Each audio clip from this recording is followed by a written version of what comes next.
Buenas tardes, Debra, gracias por estar en el canal, bienvenida. Bueno, quisiera preguntarle acerca sobre sus inicios, sobre estas dos producciones interesantes. Okay, Debra, welcome to the channel. And Jhon is asking you about your beginnings. Death Row Game Show and Stripped to Kill. What a name, no? Tell us more. Actually, Stripped to Kill was my very first feature film. That's directed by Kat Shea. It starred some big name actors. I know Norman Fell was in it. And then a few years later, Kat Shea did Stripped to Kill 2, and I came back for that, and I had a much bigger role in Stripped to Kill 2. And so there were a lot of really fun films that I did towards the beginning of my career. I started like in the early mid 1980 and 1980s, and so I did a lot of films in the 80s and the 90s, and The Invisible Maniac and Death Row Game Show, Beverly Hills Vamp. There's another film I did called Evil Spirits, which starred Karen Black, and there were some name actors in that, some character actors, Virginia Mayo and Burt Remsen, a lot of people that were very well known back then. And but were you asking me about The Invisible Maniac? No, Which Jhon one? was asking you about Death Row Game Show and Street to Kill. But feel free to tell. Death Row Game Show was directed by my good friend Mark Pirro, and in fact, I just worked with him again. More than 30 years later, I worked with him a few years ago on The Deceased Won't Desist, another comedy. But Death Row Game Show, I loved Death Row Game Show. It was that's such a funny film. And I played Shana Shallow, the game show hostess. I did a lot of this, with the hands, like Vanna White. And before I let my friend do the next question, in The Invisible Maniac, there is a page called Rate Your Music. It's ordered. The movies get ordered by Todd Billing, and the first one that appears in The Invisible Maniac, the first one, like the most known, Yes. In fact, I will ask Jhon, ¿tú qué vas a preguntar ahorita? Porque ella quiere, espero le preguntes por la que a ella le interese. Yo no traduciré para que tú hables. Bueno, ella mencionó Invisible Mania, así que... Claro, por favor. Yes, Invisible Maniac, please, go ahead. Okay, so The Invisible Maniac, I have a funny story about how I got the role. That was directed by Adam Rifkin, who back then was going by Riff Coogan. Now he's in the big leagues. He's directing really big films with A-list actors. And but back then it was funny. They were holding auditions, and I wear glasses. So at the time, usually I would never wear glasses in auditions, but for some reason, I don't know why, I just thought, I'll wear my glasses. I wasn't auditioning for the role of Betty. I was auditioning for one of the other roles, but I wore my glasses in the audition, and I ended up getting cast as Betty, which was perfect because what most people don't know about me probably is that I am actually a really big nerd. So so I wore my glasses in the audition, and and then I played Betty, which Betty is really one of my very favorite characters. Now all your fans gonna fall in love more. Yes. Yeah. Wow. Jhon, continúa. Hay también otras dos producciones súper interesantes que, bueno, es una de Lich con Jen Balsamo y de Handyman con Daniel Hastings, que es Súper interesante. And of course, James Balsamo from The Lich. I really love The Lich. Tell us more about working with them. Oh, you saw The Lich? You love The Lich? Yes, it was Jhon. When James was here, he shared it us. We absolutely love. In fact, I think Jhon is the biggest fan of James Balsamo here in Latin America. He's yes, and well, I also like his movie. Yes, well, it's so funny because I was looking through the casting notices of one of the online casting services, probably either Actors Access or Casting Networks, I'm not sure. And I came across a casting notice, and it was for James Balsamo's The Lich. And I'm like, oh, look, James is casting a film. So I called him up on the phone and I said, hey, James, you're casting The Lich. I said, are you interested in having me in it? And yeah, he was really excited at the idea of having me in his film. So that's how I got the film. I'm like, hey, I went down and I played, I forgot my character's name, but I'm some kind of witch. But it was really fun. It was a really fun shoot. I think I was just there just one day, but it was, we did a lot in the one day, but, and James, of course, is in it. And so we were doing these fun scenes. And there was a scene where I'm dancing with his character. No, I'm dancing with the Lich. And it was just a really fun shoot. Well, I was in a film that starred Tony Todd and a lot of horror icon actors. Bring Stevens was in it. Debbie Rochon. Oh, so many people. Linnea Quigley. I can't even think of everybody. Bill Moseley. And so there was a film called Disciples.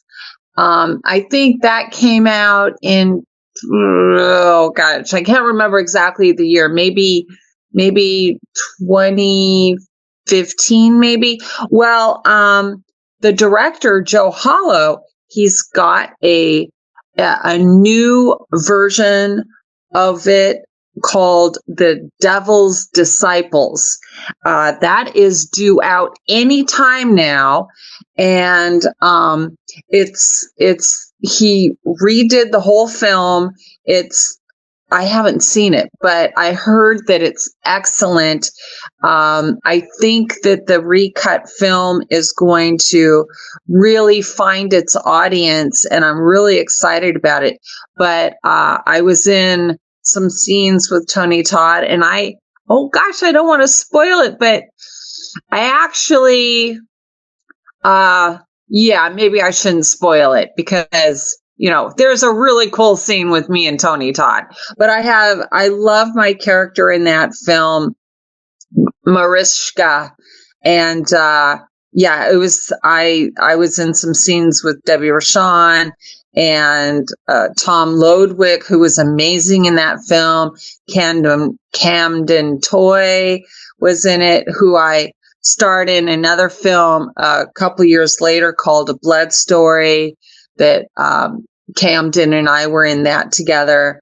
And so, I've been very fortunate to work with many, many horror icons. Thank you. And I will break my vow of not translate. I will tell Jhon that there will be like a retelling of that story because you will love it.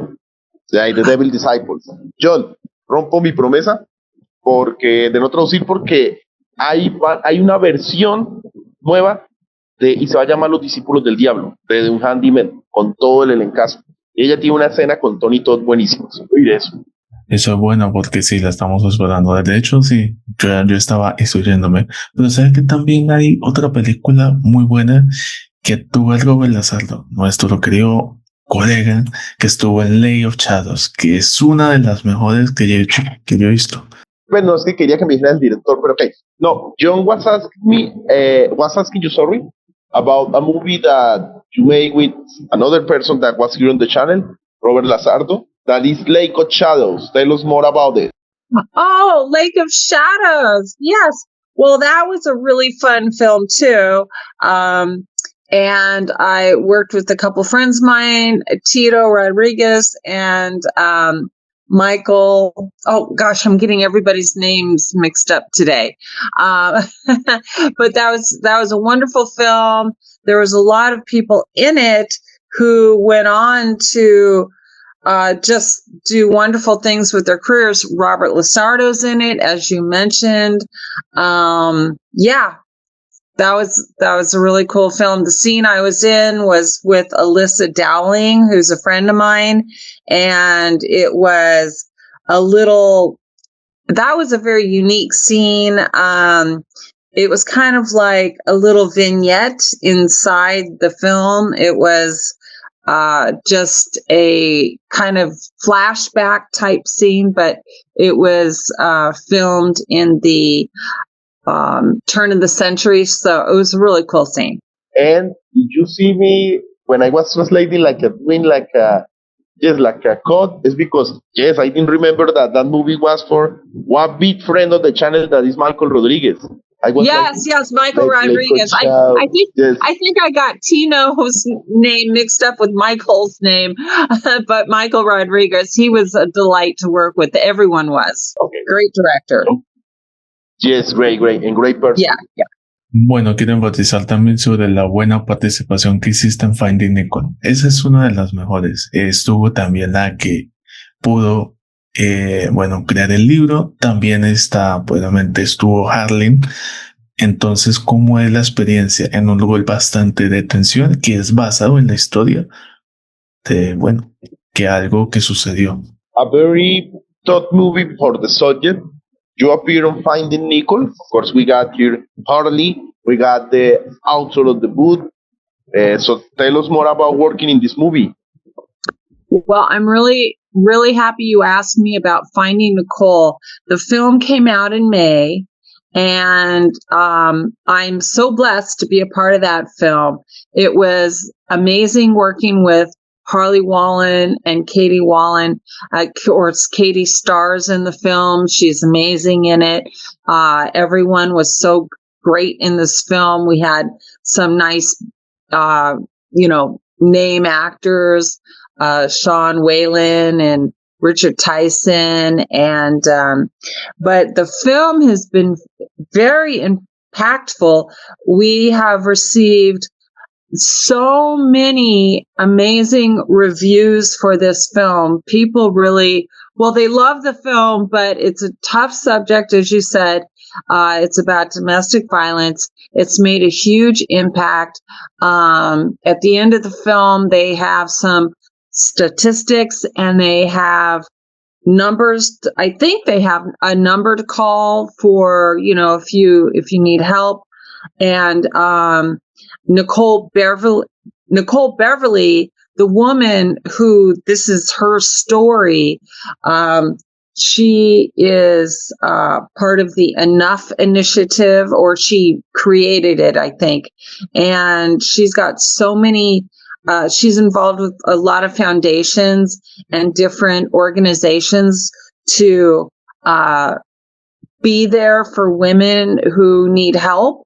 Who are facing domestic violence. Her story is terrible. It's awful what happened to her. But this film really puts out into light the pandemic, which is domestic violence. And I myself was in a relationship that was very abusive, and so I know firsthand how it happens that you become a prisoner in these kind of relationships. And in fact, Harley and I did an interview together not that long ago, and I'm looking forward to that coming out because Harley has a lot of great things to say too. But he was an amazing director to work with, and it's their production company puts out really very good quality films on a regular basis. And in fact, I know Harley has another domestic violence film that he's going to make, because Finding Nicole has made such big noise. And I got a really nice write-up in a recent review for my performance in it. I actually won a couple of awards, Best Supporting Actress awards for it. So I'm very proud to be a part of this film. That is what you say is music for our ears, because I think that we have seen a lot of the Harley movies, love them all, and two, I'm happy with Harley because it's crazy. Being an independent filmmaker in Latino, some of their movies had been translated to Latino, to Spanish, and I was like, Harley was zapping channels, and I saw one of the movies on TV. So it's crazy on cable TV, but in Latin America, he deserves all the praise, and of course, all of you. I agree. Thank you. Thank you. Jhon, que te cuento algo, ¿no? Ahí, bueno, aquí ella no lo permite, ¿no? Harley, le tienes que preguntar a Harley si viene otra película sobre un tema similar de Harley. Solo te digo eso. Preguntarle, sí. Dígale que fue Debra, ¿no? Sí, le te voy a preguntar.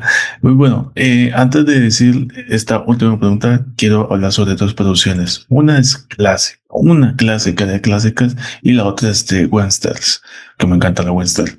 Así que, ¿cómo es de pronto poder ver la evolución de su trabajo? Empezando con terror y poco a poco fue dándose a western, a acción de dramas y todo. Okay, Jhon is mentioned one production that you already mentioned, but he want like more deep, and another production, Evil Spirits, of course, but also Showdown in Yesterday. The question is because you show us that you have made a lot of genres: terror, horror, western, comedy, drama. So how do you feel swapping between genres? Well, I really love variety. I think I'm most well known for the horror films that I've done, especially from the 80s and 90s. But I'm so happy that I've been able to have the opportunity to work on films that are all different genres. I love westerns. Westerns are like some of my very favorite films. So I was really thrilled to be part of Showdown in Yesteryear. In fact, they're talking about maybe making a part 2 of Showdown in Yesteryear. So we'll see. I hope it happens. And, but yeah, I love that film. I sent a copy of Showdown in Yesteryear on DVD to my mom, and my mom has watched it like a bunch of times. She loves it so much. She just loves that movie. And I do too. I love it. It's a very heartwarming, really nice story. And there's lots of action. And it's a great film. I love it. And I love comedy. Back in the 90s, I was in an improv comedy troupe. So I did improv comedy, and I love comedy, and I haven't really had the opportunity to be in a lot of comedies. I have to rephrase that, because back in the 80s and 90s, most of the films I did were actually comedies. Although, because they were like horror comedies, people just think of them as horror. But like Beverly Hills Vamp was absolutely a comedy. The Invisible Maniac is funny. I mean, it's a funny movie. That's comedy. So many of those films, let's see. Well, Strip to Kill wasn't comedy. That was just horror. And Strip to Kill too. But there were some other films that I did back then that were really funny. They were just funny. And then when I got to work with Mark Pirro again on The Deceased Won't Desist a few years back, that's comedy. I mean, there's definitely like horror aspects to it, but it's just comedy. It's funny. And so I love comedies. I love to just, I love the serious films. I love the dramas like Finding Nicole, that I would just love to do more and more and more dramas. I love dramas. In fact, I would really love to do a period drama. I mean, I love doing the Westerns because that's the Old West and that's really fun. But I'd love to do a period drama where I'm in corsets and, the dresses. I would love that. I haven't gotten a chance to do that yet. 3 things. I will ask Jhon how many times he watched that movie because he loved westerns. Yeah. 2, Oh, good. I really love those type of horror movies that don't take itself too serious. We need laughs. Yeah. And 3, please, somebody call you to a period drama. We need to see you in a corset. We need to see you. I know, right? Yes. Yes. I would love that. I will tell that to Jhon. Parece, ¿no? Que se viene secuela de Showdown in Yesterday y te cuento algo. ¿Cuántas veces la viste? Porque él dice que la mamá de ella es la película favorita de la mamá de ella. Oh, wow, son como 2 veces, sí. Jhon has seen the movie twice. Oh, Showdown in Yesteryear? Yes. Yeah. Oh, good. Thank you. Vamos a hablar sobre una próxima película que la verdad está muy buena, que se llama esta de Bullets, que ella la protagoniza. Es la protagonista, muy buena, muy inspirada. Okay. This is for an upcoming movie. Whatever you want to say about Bullets for Jesus, Killing for the Lord, go ahead. That's a ways off. So, but I'll tell you, we shot Showdown in Yesteryear, last August. And, what did I just say? I said Showdown in Yesteryear, didn't I? I meant to say, I've got that on the brain now. I meant to say we shot Shadows of the Night in August of last year. So that film is in post-production. And in fact, they're running an Indiegogo for it. We raised a lot of money for the film to be shot. And because they're in post-production, we're still looking for more funds for the post-production, but it's almost done. And there's a new trailer that's out on YouTube. And it's supposed to be released before the end of the year. I think they're trying to release it for Halloween. So we'll see if that happens. But yeah, that one's looking to be a really good film.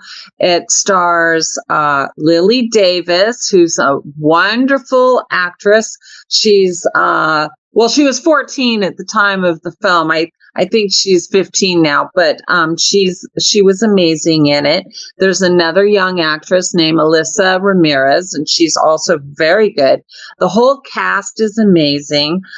Bill Oberst Jr. is in it, and I was lucky enough to work with Bill, and we have a lot of scenes together. So I love Bill. I've known him for years, and I finally got a chance to work with him on a film, and I just love him. He's amazing. He's brilliant, and he's just a wonderful human being, and I just adore him. So, and the whole cast is amazing.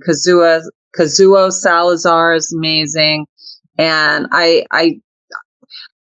can't think of everybody's name right at this moment, but my friend G. Larry Butler's in it. And, just Thorin Scott is in it, and just amazing. The whole cast is amazing, and the crew was amazing. So that's coming out. Oh, and, my dear friend Monty Light, who I worked with on Blood Covered Chocolate, that came out, I think that came out in 2022, and that's a wonderful film. I think of it as like almost an art house film, and it's kind of like film noir almost. But Monty, I was really happy to work with Monty Light on that film. And he has his upcoming film is Unit 666, Midnight in the Black Ambulance. And I'll be in that also. He's raising funds right now through Indiegogo. So not sure when that'll actually start shooting, but that's going. And I have actually a lot of things in development. Some of these things I can't talk about yet, but there's some really exciting things coming up. And Larry is also friend of the channel. One of the first interviews we did, Larry Butler. Amazing guy, amazing person. Y por último, ¿cómo define todo el trabajo de ella en una palabra? And the final question, like Jhon always does, define your career in one word. Oh, that's impossible. My goodness. Well, I can't say one word. A wild roller coaster ride. It is. Jhon, que una montaña rusa loca, dijo. Jhon, lo que tú pidas, datos o fotos. Antes de eso, felicitarla. Nos pregunta, ¿tú qué amas los videoclips musicales? Y tú me ibas a matar, Andrés. Ella salió en un video de Dante de esta parte. No lo puedo creer. Claro. No, y de hecho quería comentarle. No, le voy a decir. Before we end, and I'm happy that Jhon asked that because I remember also that you had appeared in a lot of music videos. But, tell us those memories, 80s, 90s. It's crazy. What is your favorite one? Well, so I did 4 music videos back in the early 90s. And then I did another music video, I don't know, I think it was not quite 10 years ago. It was, what's the name of the darn song? Directed by Just Enough to Lose? Yes, Just Enough to Lose. Thank you. Directed by my good friend, Raina Young, also known as Raina Gillette. And that was a great song. I love that song. I play a mental patient in that music video. I love that music video. But the 4 that I did back in the 90s was I did California was a song, and I'm dancing in it, and I'm fire eating in it, and then there's another song called the band was De Crash, which was actually a very popular band at the time, and I can't think of the name of the song right now, but that one was fun. There was all these dancers. We had a great location in this warehouse, and I've got this little China doll wig, and I'm dressed in this cute little outfit with guns. I have guns, and I'm fire eating. And then there was one called Make It Count, Leon Silvers, and I'm a fire eating bride, and I'm getting married to a fireman, and I'm in a really cute little bride outfit. That's a really cute, fun video. And then there's My Girlie by what's the band? I know it off the tip. They're so big. Look it up. What's the name of that band? Ready for the World.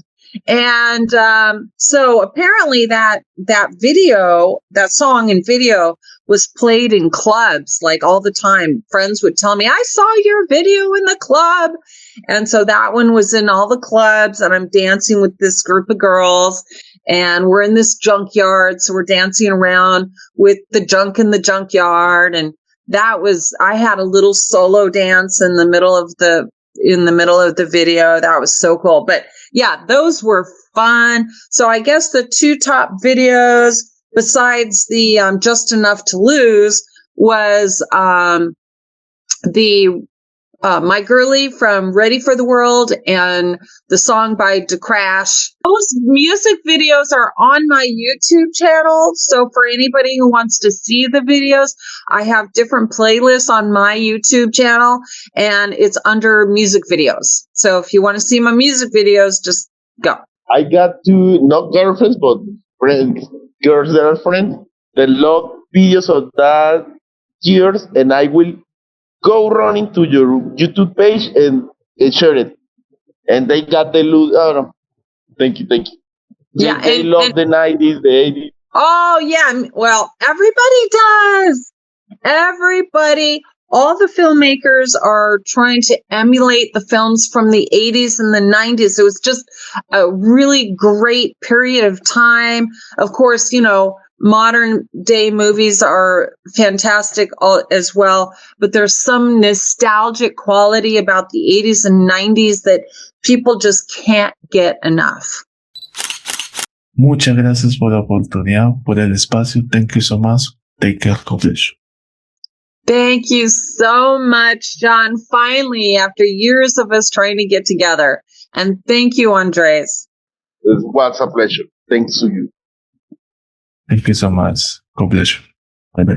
Bye-bye, Debra. Thank you.